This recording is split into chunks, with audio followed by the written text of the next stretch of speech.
All right, you bastards. Want to talk about fucking Paris? Sounds good to me. Everyone thinks it's all romance, croissants, and those stupid fucking berets, right? That's the stereotype, yeah. But let's cut the crap, okay? We're diving deep into the underbelly of this city, the seat of power, the mayor's office. Okay. And get this, for a huge chunk, a huge chunk of the past 2 centuries, Paris didn't even have a fucking mayor. It's a fascinating thing, yeah, considering Paris's global importance. Fascinating is one word for it. I'd say it's more fucked up than a French kiss at a garlic festival. So we've got stacks of historical documents and articles. Trust me, this shit is wild. Oh, I believe you. Let's rewind back to the French Revolution, okay? It's 1789. Those pissed-off revolutionaries, they're storming the Bastille. The whole city's about to explode. Right. And they decide, in all this chaos, to elect their first-ever mayor. This poor bastard, Jean-Sylvain Bailly, probably thought he was going to be living the high life. But guess what? Let me guess. It didn't quite work out that way. Short-lived. The dude got his head chopped off. The revolutionaries were like, off with his head. And that was the end of that. Talk about a fucking career killer. His execution really reflects the volatile political climate of the time. The revolutionaries, after witnessing the abuses of the monarchy, they were deeply suspicious of concentrated power. The Reign of Terror, led by Robespierre, that really amplified these fears. So basically, they were so traumatized by that whole Reign of Terror shit, they thought any dude with too much power would turn into a goddamn tyrant. That's a pretty good summary. So they decided to just scrap the whole mayor thing altogether. Poof, no more mayor. Can you believe that? For almost 150 years, one of the most important cities in the world is run by some random bureaucrat appointed by the Ministry of Interior. Essentially, Paris's governance was centralized. It stripped the city of its autonomy. It's important to understand this decision was deeply rooted in the historical context. The revolutionaries, having just overthrown an absolute monarch, they were determined to prevent any single individual from accumulating too much power. They saw the mayor's office as a potential threat to their hard-won freedoms. So no democracy, no voice for the people, just some pencil-pushing asshat calling the shots. And get this, they tried to bring back the mayor's office a couple of times, like in 1848 and 1870, but it always ended in disaster. Those were some turbulent times, with uprisings and revolts popping up faster than herpes in a brothel. Those attempts at reinstating the mayor's office were indeed short-lived. The fear of centralized power remains strong, especially during periods of political instability. The government essentially flip-flopped on the issue, afraid to fully commit to either empowering the city or maintaining direct control. They were basically playing hot potato with the damn job.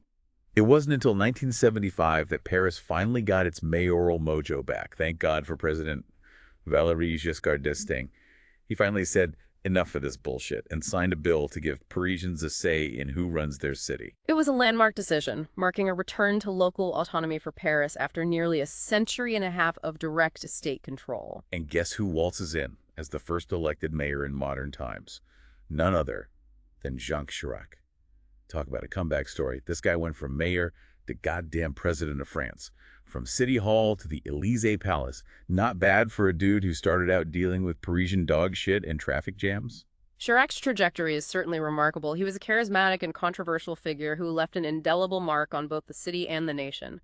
His time as mayor really laid the groundwork for his national ambitions. Yeah, Chirac was a bit of a mixed bag. Loved by some, hated by others. Kind of like Paris itself, right? Yeah. You either love it or you hate it. There's no in between. That's a fair assessment. But before we get into Chirac's drama, let's take a closer look at what the mayor actually does.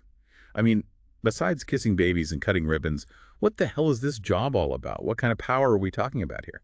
Well, the mayor of Paris holds considerable sway over the city's affairs. They control a multi-billion-euro budget, they influence urban planning and development, and they oversee essential services like transportation and sanitation. Okay, so it's not just about looking good in photos and attending fancy dinners. This is a serious gig with real consequences for millions of people. Let's dive into the nitty-gritty. What are the major challenges facing the mayor of Paris? We're talking about a city with a long history of social unrest, economic inequality, and let's be honest, a healthy dose of good old-fashioned French bureaucracy.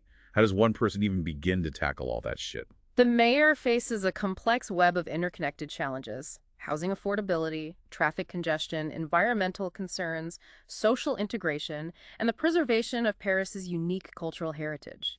Each of these issues requires careful consideration and strategic planning. So it's not all about sipping champagne and hobnobbing with celebrities. This is a job that demands guts, brains, and a whole lot of patience. But let's be real. The history of this office is enough to make any sane person run for the hills. Yeah. I mean, the first mayor got his head chopped off.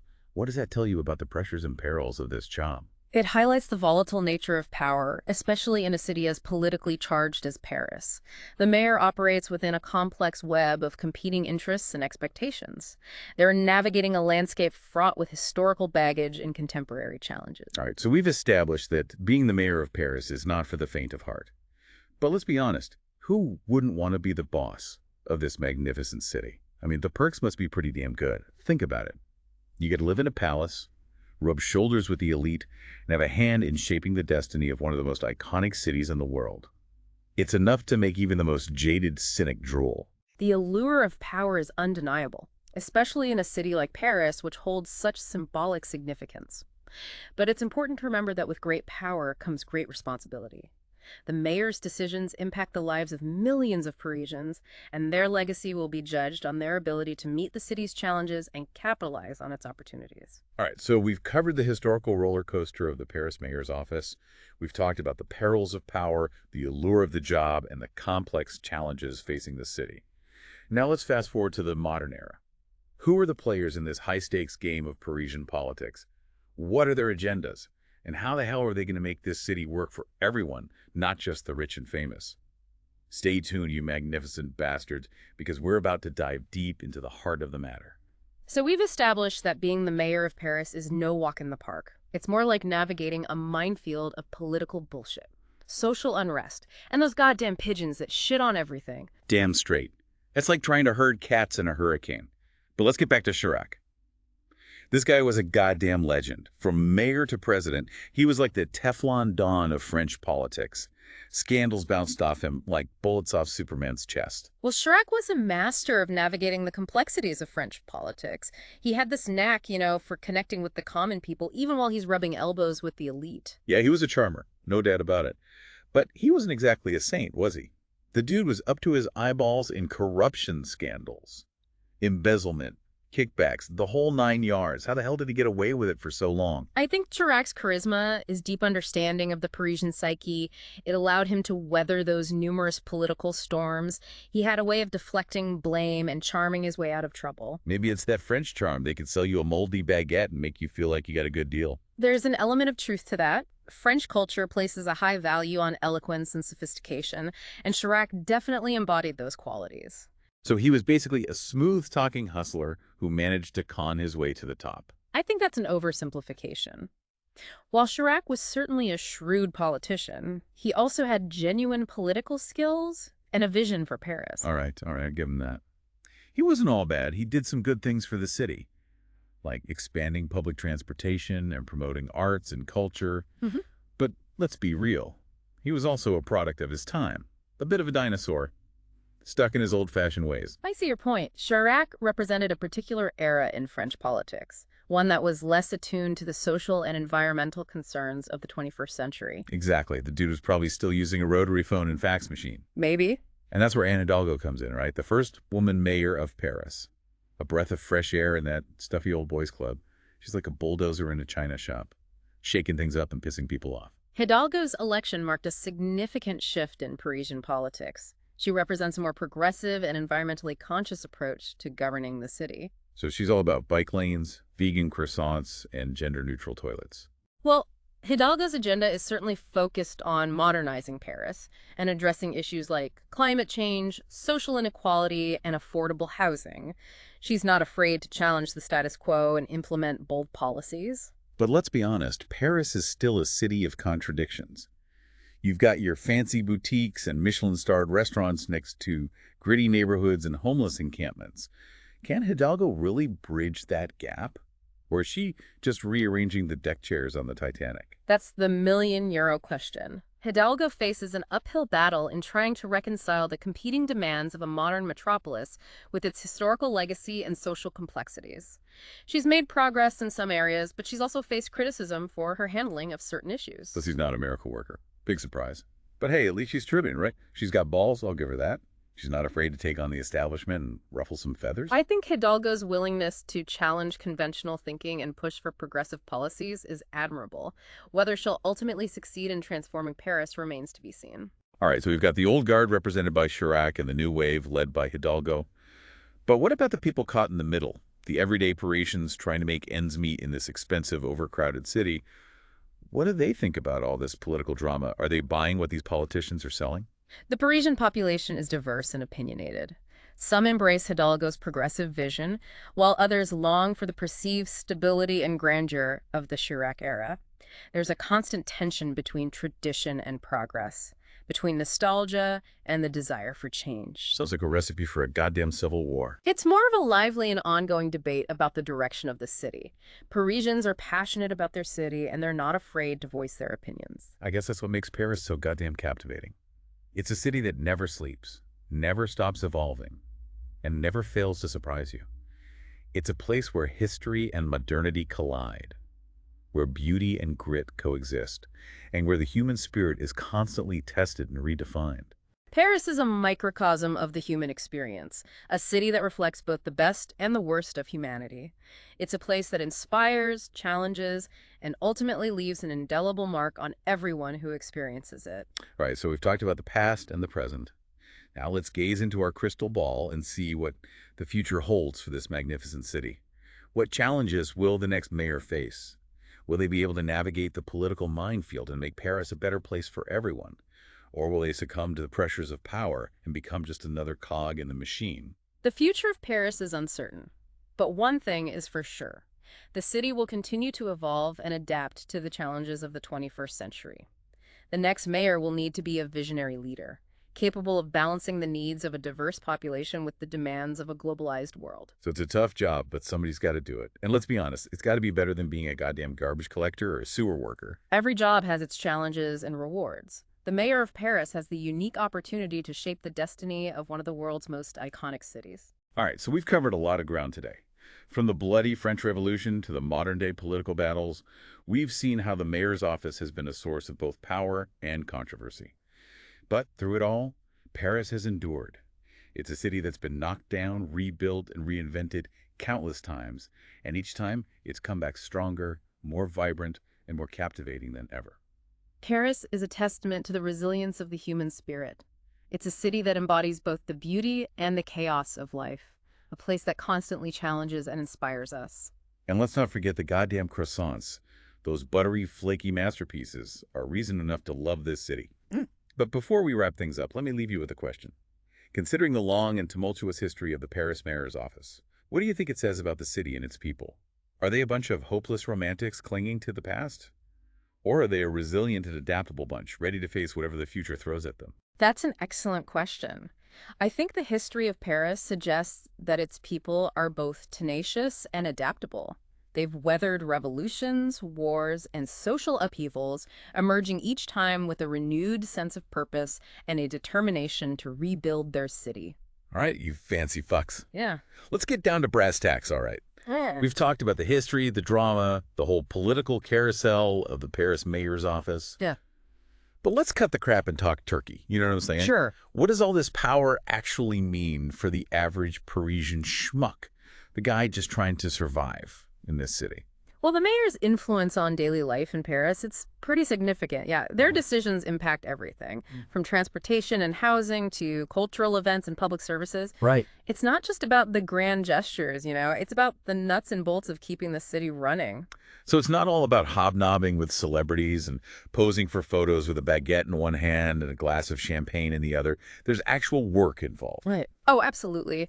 The mayor's office, they manage a massive budget, allocate resources for infrastructure projects. They oversee this vast network of services that Parisians rely on every day. It's kind of like running a really complex machine with millions of moving parts. Yeah. Each with its own quirks and demands. Okay, so let's break it down. Yeah. What kind of shit does the mayor actually control? Yeah. I mean, do they get to decide what color to paint the Eiffel Tower? Can they just shut down the Louvre for a private party? Do they have a secret stash of croissants that only they get to eat? Spill the beans, Professor. Give us the juicy details. So while the mayor doesn't have absolute power, their influence is pretty far-reaching, yeah. Hmm. They oversee the city's public transportation system, they manage waste disposal and sanitation, and they play a key role in urban planning and development. Their decisions impact everything from the availability of affordable housing to the quality of public parks and green spaces. So they're basically like the superintendent of a giant apartment building. But instead of dealing with leaky faucets and noisy neighbors, they're dealing with traffic jams, air pollution, and those goddamn protests that seem to erupt every other week. That's a rather colorful analogy, but I think it captures the essence of the job. The mayor has to balance the needs of a diverse population, manage those limited resources, and navigate the complexities of a city that's constantly evolving. All right, so let's talk about the elephant in the room. The goddamn cost of living in this city. Paris is notoriously expensive. I mean, you can't even buy a decent cup of coffee without having to remortgage your house. What's the mayor doing about this? Are they just letting the rich and famous gobble up all the prime real estate while the rest of us are stuck living in shoeboxes? Affordable housing, that is a major challenge facing Paris. The mayor's office has implemented various policies to address this, including rent control measures, investments in social housing, and incentives for developers to build more affordable units. However, it's a complex issue with no easy solutions. So they're trying to make sure that Paris isn't just a playground for the rich and fabulous, but a place where regular folks can actually afford to live without having to sell a kidney. That's the goal, although progress has been slow. And it's often met with resistance from various interest groups. The real estate market in Paris is highly competitive, and there's constant pressure to maintain the city's image as a luxury destination. Well, good luck with that. It's like trying to herd cats in a flea market. Yeah. But let's move on to another hot topic, crime. Is Paris safe? I mean, I've heard stories about those goddamn pickpockets who can steal your wallet faster than you can say bonjour. And what about those scam artists who prey on unsuspecting tourists? Are they still running rampant? Well, while Paris has its share of petty crime, it's generally considered a safe city, especially compared to other major metropolitan areas. The mayor's office works closely with law enforcement to address crime and maintain public safety. They've invested in surveillance systems, increased police patrols in high-risk areas, and implemented programs to deter criminal activity. So I can leave my bulletproof vest at home. No need to carry a taser in my pocket. Well, while it's always wise to be aware of your surroundings and take precautions, Paris is generally a safe city for residents and visitors alike. All right, so we've covered housing, crime, and the general cost of living. But what about the other stuff that makes Paris, well, Paris? The culture, the arts, the goddamn romance. What role does the mayor play in all that? The mayor is a key patron of the arts and culture, definitely. They oversee the city's museums, theaters, and cultural institutions. They also play a role in promoting Paris as a global center for creativity and innovation. Their support really helps to maintain the city's vibrancy and attract talent from around the world. So they're basically the city's head cheerleader, encouraging everyone to create, innovate, and make Paris even more awesome than it already is. In a way, yes. The mayor's office, they recognize the importance of arts and culture as a driving force for the city's economy, its international reputation, and the quality of life for its residents. Well, they've got their work cut out for them. Paris is a city that's constantly evolving, new challenges emerging every day. But let's be honest, it's also a city that's full of surprises, a place where anything is possible. Who knows what the future holds? Maybe we'll see a flying Eiffel Tower, self-driving baguettes, or a mayor who actually listens to the people. The future of Paris is uncertain, but it's sure to be exciting. The city has a knack for reinventing itself, for adapting to change while preserving its unique character. Well, there you have it, folks. The power of the Paris mayor's office is about more than just fancy titles and political maneuvering. It's about shaping the lives of millions of people, preserving a cultural legacy, and ensuring that this magnificent city continues to thrive in the face of whatever the fuck the world throws at it. So next time you find yourself strolling along the sand, sipping a glass of wine and admiring the twinkling lights of the Eiffel Tower, remember the unsung heroes working behind the scenes to keep this city running. They may not be perfect, but they're doing their best to keep this crazy, beautiful, chaotic dream alive. And that, my friends, is a job worth celebrating. Until next time, stay curious, stay informed, and stay the fuck out of trouble.